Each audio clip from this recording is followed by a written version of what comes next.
Welcome back, Hnrs. Welcome back to your flip classroom in our continuing discussion of the interaction between the Spanish and the Inca, right? So yesterday in class, we spent quite a long time talking about the Inca, their culture, how they're culturally different from the Aztecs, right? We talked about steeping and how they farm by cutting into the side of the mountain. Talked about Quipus, talked about Machu Picchu, talked about their very, very sophisticated society and all of their very intelligent intrinsic value. And then I hung out in S period with Elena and Haley and Olivia, and we discussed how sophisticated the Incan people were, right? How they just lacked simple technologies that the Spanish had access to, right? Like forgeable metals, large domesticated animals, which gave them immunity to certain diseases and things like that. So it's very important to remember that the Incan people, the Aztec people, the Mayans, if they had been around by the time the Spanish showed up, were very sophisticated, built large-scale architecture. We're just a few hundred years behind in development from where the Spanish and the other Europeans were, right? Now, the thing about it, though, in general, because if you look at the ideas of it, if Rome and Aztec people had a fight against each other, the Romans would probably still win just because they had those forgeable metals. But the Aztecs would put up a fight. You know what I'm talking about? Those two elements, those two, one ancient society compared to these Native American societies, if they just had more time to develop, could have been right on par with the Europeans in general. And we see that a lot in that battle that we talked about yesterday, right? That battle of Cajamarca, right? That huge interaction between the Spanish and the Inca when King Atahualpa of the Incans, this man right here, tried to set a trap for the Spanish at the city of Cajamarca in 1532. But he ended up actually having a trap set on him, right? When the priest came out and handed him a book, and then he threw it down because he didn't know what written language was, and then all the Spanish rushed out and actually took over the Incans in that moment. Well, what's going to end up happening in that event is Atahualpa is going to be taken hostage, right? He's going to be taken hostage by Pizarro, and they're going to take him back to Cusco and their other major Incan cities. And they're going to hold him for ransom, right? They're going to hold him for ransom, and they're going to demand an excessive amount of gold and silver. And Atahualpa just looks at them and goes okay, we have all that gold and silver if you want it for that ransom. It's not that big of a deal. This is going to make the Spanish even more interested in these areas because Atahualpa is going to show them rooms like this one, like the Temple of the Sun God back in Cusco, right? That's a digitized reinterpretation of it and stuff like that because it's got Pirates of the Caribbean medals in the windows. But if you understand what I'm saying, the Spanish described it as a massive room with golden bricks along the walls and stuff like that. The Incans had a lot of access to gold and silver in their areas because they were settled in the mountains, and mountains actually tend to have more ore deposits and metal deposits inside of them rather than just the bedrock or lower levels and lower areas towards sea level, right? And so the thing about it is that the Spanish are going to discover huge amounts of gold and silver in the Incan communities, and then they're going to begin the subjugation and eradication of the Incan people because they're terrible and awful, all right? So now, the Spaniards stumbled upon this immense fortune of gold and silver, and after this point, when disease begins to spread, when they begin to actually wipe out the Incan population, they begin to set up colonial societies, massive gold and silver mines, and start colonizing all these different areas, right? Because now that the Aztecs and the Incans have been taken over by the Spanish government, they now have the ability to go to these places and set up colonial holdings, right? Now, really, really quickly, colonies are now going to start popping up, okay? Now, the Spanish set up colonies much, much faster than the English and the English and the French ever did, right? Well, the thing we need to understand really quick is, what is a colony, right? Colonies are a very, very hard thing to explain, and most of you know exactly what a colony is, but it's just not a very easy concept to explain. If you want to write this down, you totally can, but a colony, all it is a settlement set up in a foreign land or country, right? That's all it really is. Theoretically speaking, if we wanted to colonize the main building for my class, we'd send a couple of you over there to do it, right? Strimlau and Brianna, you're going to be sent over to the actual main building to colonize that area. You're going to set up a small settlement. You're going to start looking around and trying to see different items that you can find there, or also start planting things there from where we're from to see if they grow even better, right? And then you're going to send those goods back to us, and it's going to begin to start a commercialized revolution, right? You're going to see the birth of capitalism because of this. You're going to see the birth of a lot of very, very big things during this era because of the discovery of these two new areas and the colonization of North and South America, right? Colonies, though, for Spanish people are going to be divided a little bit differently differently than the British ones that you may know of, right? Like, you know the 13 original colonies probably pretty well because you learned about American history probably with most of your grammar school experience, right? You're like New York, North Carolina, South Carolina, Georgia, all those guys. Maine, not one of the original colonies, though. A lot of kids say that. Not actually a colony. Now, the thing about it, though, in general, well, it was colonized, but it was a part of Massachusetts. Now, the thing about it, though, in general, colonies were divided into these things for the Spanish known as viceroyalties, right, or a provincial state. Now, some of them were really easy to divide up because it was like, oh, Cuba is one. It's an entire island. Puerto Rico is one. It's an entire island. Puerto Rico, by the way, was a Spanish colony meaning rich port because it was an area right there smack in the middle of the Caribbean, and they could move goods throughout the rest of their colonial areas, right? Puerto means port, and Rico means rich, right? So now in this entire concept as well, the viceroyalties would be divided up, and a viceroy or a Spanish governor would be appointed to run each one of them. Now, the first thing the Spanish are going to do when they start bringing up and creating all these colonies is they're going to start looking for two particular things: silver and gold. They're going to begin to dig mines deeper than the natives ever had the possibility to do. Why is that, Mr. Terry? I'll tell you. All right, so now the reason why they're able to dig mines deeper than the natives even ever had the ability to do is because they had better technology. They had those forgeable metal tools. They had steel and iron tools that could dig deeper mines than the natives ever had access to using rock or other simple mining techniques, right? Now, the thing about it is a lot of silver and gold is going to be discovered. Now, really, really quickly, make a little note next to this. This is actually going to be negative for the Spanish in the long run because it's going to cause runaway inflation back in Spain. We'll talk about that a little bit more here in this flip, but just to keep that in the back of your mind, discovering too much gold and silver can sometimes be a bad thing, right? But these gold and silver mines are going to have terrible conditions inside of them as well. They're still kind of primitive and stuff like that in the sense of compared to a mine today. They're not very well reinforced, and they could easily cave in at any moment, right? Now, another big thing that's going to happen is there's going to be a chaotic system of plantation economics that are going to be actually started up because they find out, or the Spanish find out, that sugarcane grows extremely well in the Caribbean, in Central and South America. Well, northern South America anyway. Sugarcane grows so well in those areas that the Spanish decide to start planting tons of it and creating plantations where they can easily farm it, right? Livestock would be ranched in the open areas of Argentina and areas outside of the Amazon rainforest, and that's going to be a massive thing as well. Well, really, really quickly, though, looking at this stuff right here, looking at these sugarcane fields and stuff like that, thinking about those dangerous and chaotic silver mines that are going to exist as well, thinking about that livestock that's going to be ranched, these Spanish people just showed up. Who's working, right? Who's working and doing all this stuff? Sugarcane takes a lot of work to actually keep tended. When you need to cut it and process it and turn it into other different items, it takes a long period of time, right? The thing about it also, these silver and gold mines could collapse at any moment, right? They're dangerous. They can also explode due to methane gas leaks and stuff like that as well. So who's working in them, right? You only have like so many Spanish people that are colonizing this area, and they're mostly single dudes. Are they going down and working in all this stuff? No. They actually originally are going to force the Native Americans to work, and they're going to enslave them, right? So like now, the thing about it is, to start off, the slave systems that were created in North and South America started off when the Spanish began to enslave the Native Americans that did not die from smallpox or from the genocidal actions of the conquistadors leading up to this, right?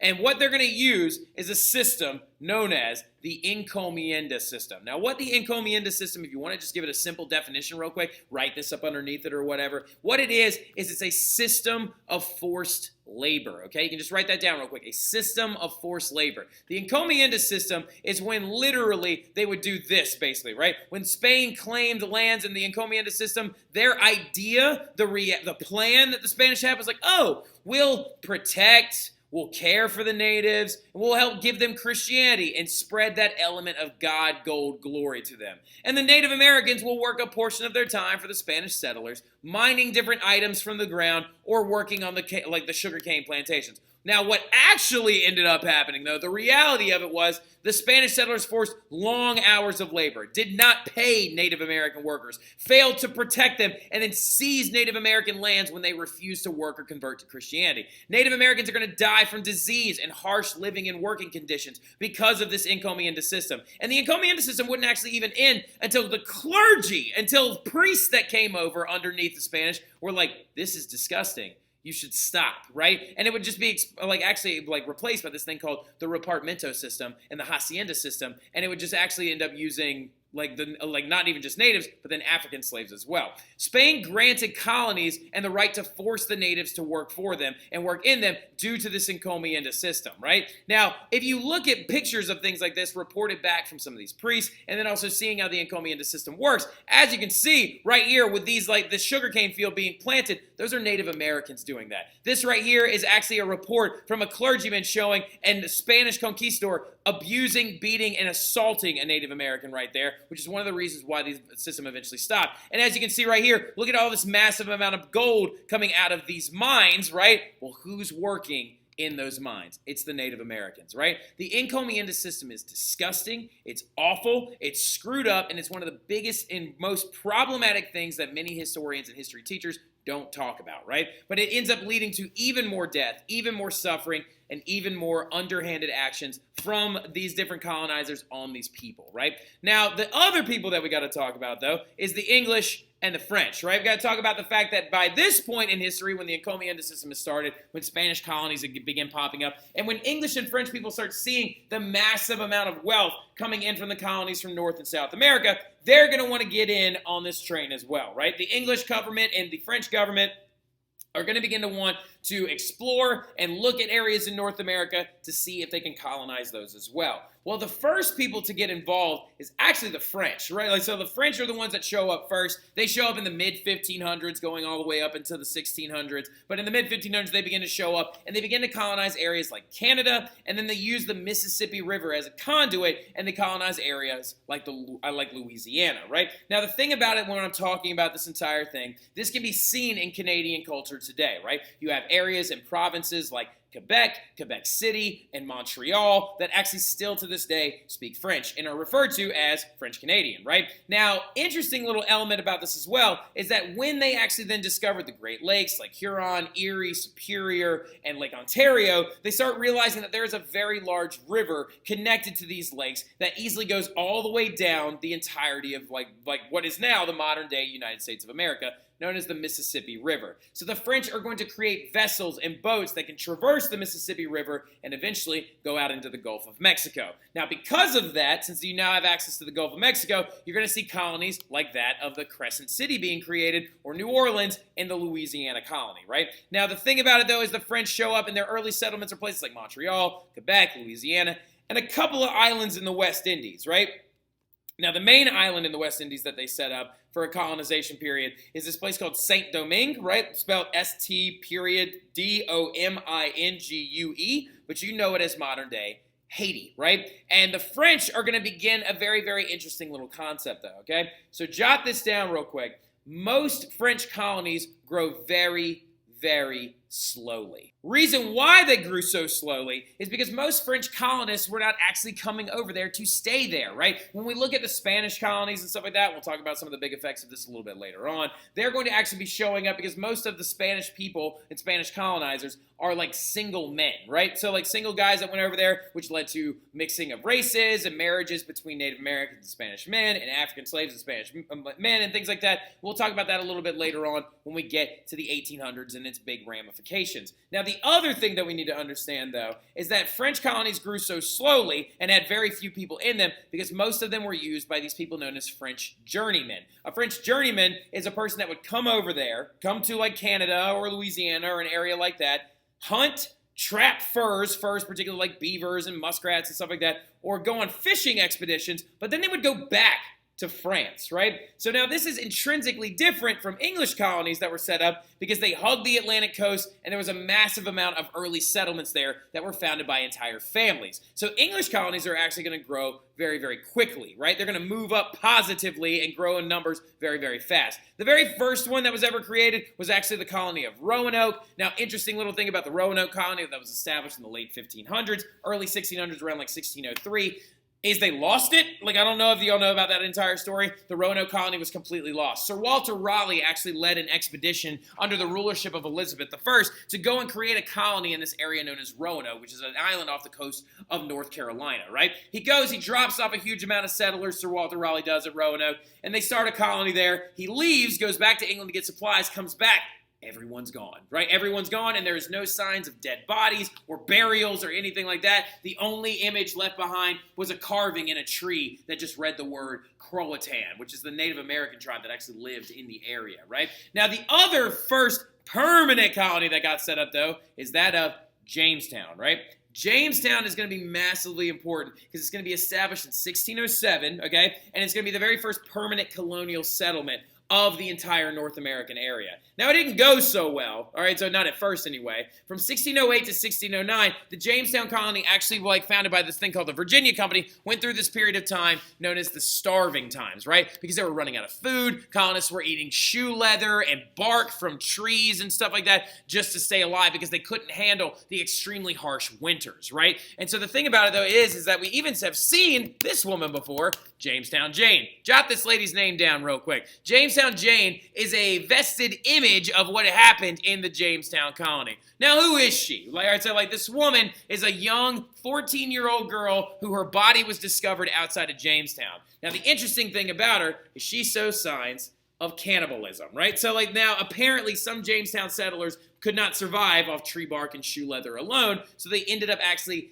eating and consuming the dead bodies of some of the other colonists. Jamestown Jane apparently must have died from starvation, and then there are actually tool marks on her skull right there that you can see from where they were peeling the skin off and actually eating it, and also the skull was broken into to access some of the more protein-rich matter on the inside of the brain and things like that. So as you can see, Jamestown Jane is evidence of the really harsh and very, very troubled era of some of the early British colonies. Now, Jamestown, though, on the other hand, though, is going to survive, mostly due to Native American assistance, right? These people known, I believe, as the Powhatan natives, I think they're the Powhatan natives that actually helped out the Jamestown colonists, are going to end up helping them learn how to farm, learn how to survive the winters, and learn how to actually hunt in those areas as well. Now, you probably have heard of the story of Pocahontas and stuff like that. She was actually a Native American girl that was married off to a man by the name of John Rolfe, not John Smith and all that stuff, and all that happened back in Jamestown as well. Now, also, though, Jamestown is going to discover a product, though, that's going to make the colony very, very profitable. Now, English colonies are going to make a lot of money very, very quickly, and a heck of a lot more money than the French ones. And the product that they discovered is that of tobacco, right? They discovered tobacco in the Jamestown colony, which is going to become a massive market item that's going to go back to Europe and sell for lots and lots of money and make the English government tons and tons of coin, right? Now, another big colony you've probably heard of before is this one known as the Plymouth colony, right? The Plymouth colony that was settled originally by Puritans and stuff like that, or the Pilgrims that you've probably heard of before that sailed over on the Mayflower and stuff like that. But we'll talk about them a little bit more in class and stuff like that. I don't want to sit here and just drone on with a couple of bullet points right here, okay? But we'll chat about them, add some little extra notations, so maybe leave a little bit of space in the margins for Plymouth, Massachusetts and stuff like that, okay? Maryland was another one. Pennsylvania were several other English colonies that were settled in the 1600s, expanding very, very quickly. Now, what's going to end up happening, though, is just looking down the road in the 1700s, there are going to be several wars that break out because of these colonies and stuff like that. One's like the French and Indian War, the 7 Years' War. They're not even going to happen, though, until the 1740s into the 60s, okay? So this is way down the road, right? But just to give you some understanding, if you look at a map of North America, we've got a lot of people showing up, right? You got the French in the Canadian era and the Louisiana and the Midwest area. You've got the English on the East Coast. You got the Spanish also down towards Texas and in Florida. So when these borders begin to rub up against each other and colonial holdings begin to end up actually impacting one another, there's going to be major wars that started over them, right? Fighting over these borders between colonies, the biggest ones, of course, are the French and Indian War. The 7 Years' War is what it was called back in Europe. France loses Canada. Louisiana is going to be kept, but the West Indies and and we'll talk about a lot of that stuff a little bit later on, right? Now, getting into it as well, though, okay, you're going to see massive effects of exploration that are going to drastically change the name of the game, okay? Major effects of exploration that are going to change the name of the game are mostly, though, going to change the world economically, right? Now, the biggest one is this thing known as the Columbian Exchange, right? So do me a favor, write down Columbian Exchange, highlight it, circle it, underline it, all that stuff. It's wildly important, okay? But what the Columbian Exchange is, do me a favor and just kind of jot this definition down. What it is it's the exchange of products from the different hemispheres of the earth, right? You've got the Eastern Hemisphere is going to have products that the Western Hemisphere has never seen, and those products are going to exchange themselves with one another, okay? But we're going to talk more about that when I see y'all in class. We're going to cut this flip right here. Enjoy y'all's long weekend. See y'all soon. Y'all have a good one.